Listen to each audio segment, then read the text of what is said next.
Many people get into transitional housing and they purchase multiple properties. Like you guys have heard me say, I've had up to 15 properties doing transitional housing, but guess what? You don't need all of that to build wealth. All you need is a solid way that you can create funding opportunities with one, two, maybe three properties, and truly you can build something that is sustainable, that'll bring you in the wealth that you want to bring in.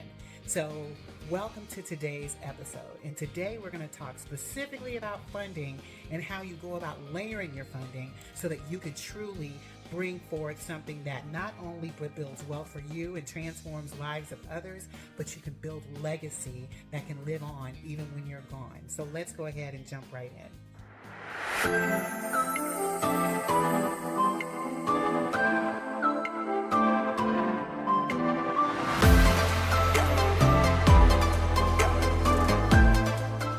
Now, as I think about transitional housing, let me first say this.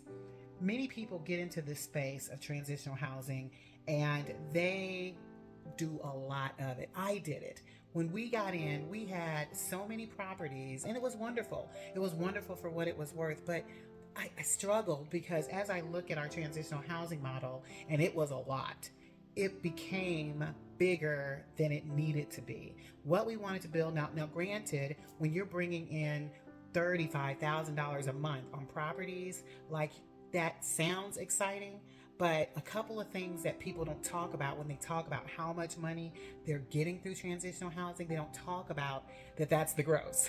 That's what people are bringing in gross. They don't talk about all the expenses associated with that. So you could net with a certain amount of money from that. It's not the net that people are talking about. They're actually talking about the gross. So as you're looking into this space of transitional housing and you truly want to build wealth, you don't need a whole bunch of properties to do that. But when we did that, it wasn't easy managing all of that and keeping things moving the way that we wanted it to move. So that's why we regrouped, we pivoted, and now we're doing something completely different. And we're only down to two properties. And now we're building the third part that's really going to be the coup de grace. I'll talk about that in part two. So be sure to stay tuned for part two of this discussion on funding.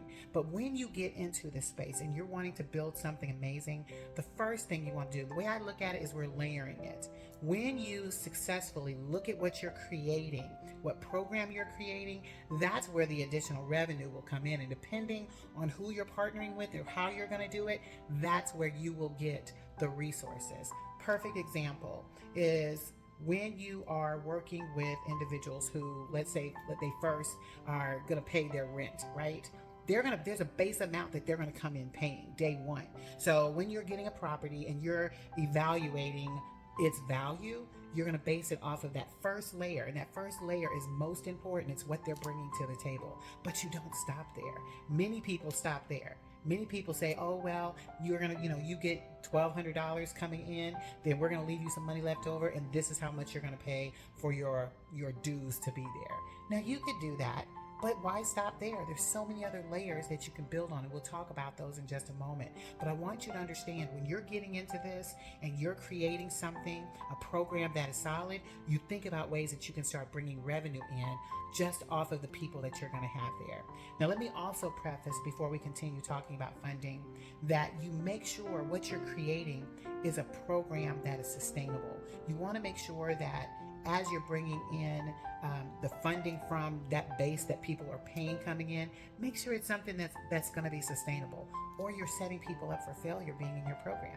And you don't want to do that. You want to make sure that if this is what is due, don't bring people in that's got family either helping them and it stops there, because what you're going to do next month.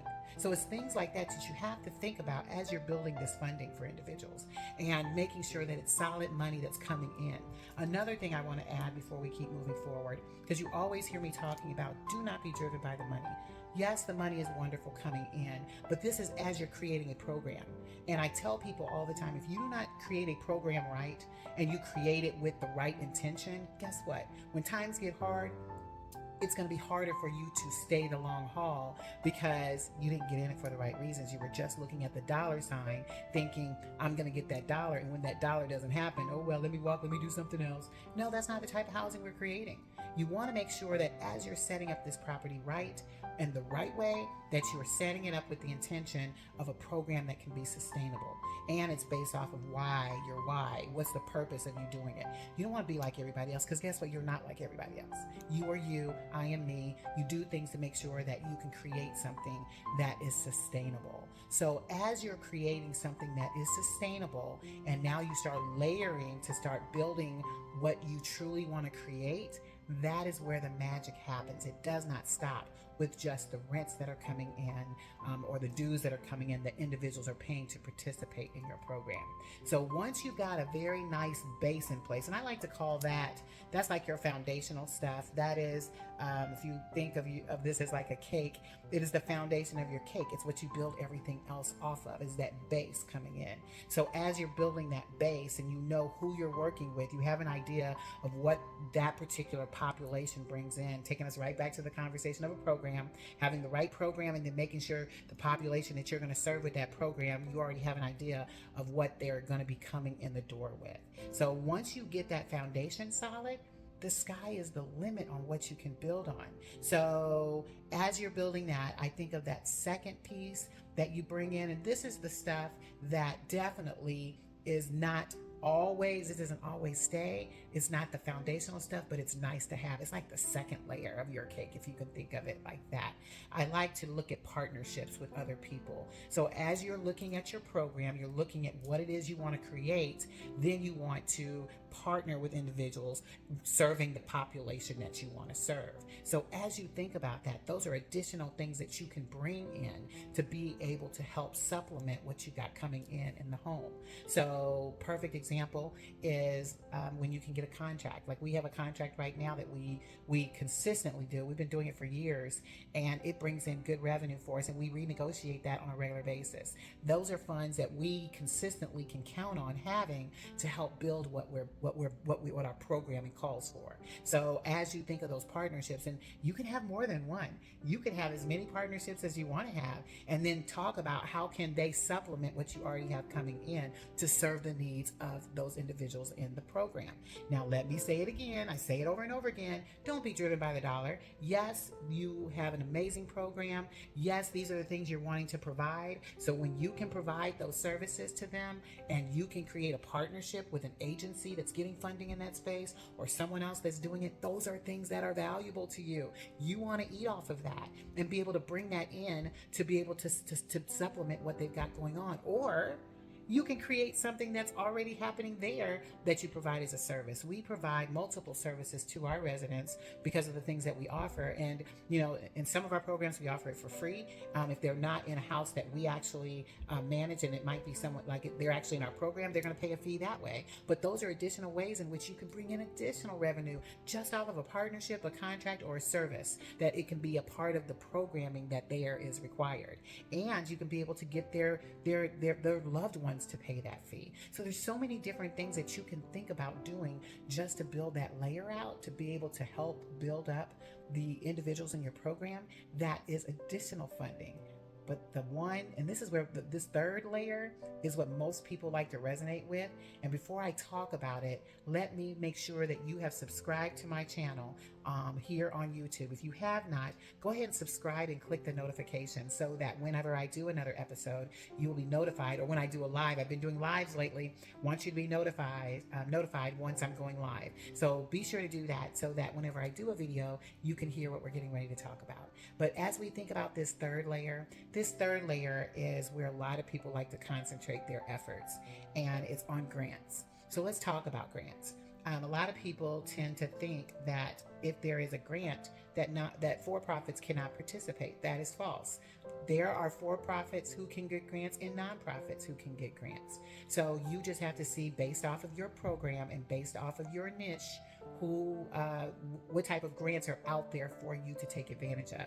And I love actually working in that area because it does take you time. You have to have some skin in the game for a while. It's not something you can go immediately get today and you can participate. You will have to have some outcomes. That's why it's so important as you create your program that you're building it solid. So as you're building that program and creating those outcomes, you can qualify for various grants. And as I said, you can do nonprofit or for-profit. Now, the the great thing about grants that are available to nonprofits, they can subcontract to for profits. So that is how you still can participate. That's why it's so important to have the right relationships in place to be able to make that happen. And this is how you build a solid system of funding to be able to create a program that can last for a long time versus going away. Now, I will stress that when you're looking at grants, those can go away. That's why I call it almost like the icing. It's not the third layer, it's the icing on the cake, because they are not going to stay. Those grants typically go away, especially as funding changes. And you already know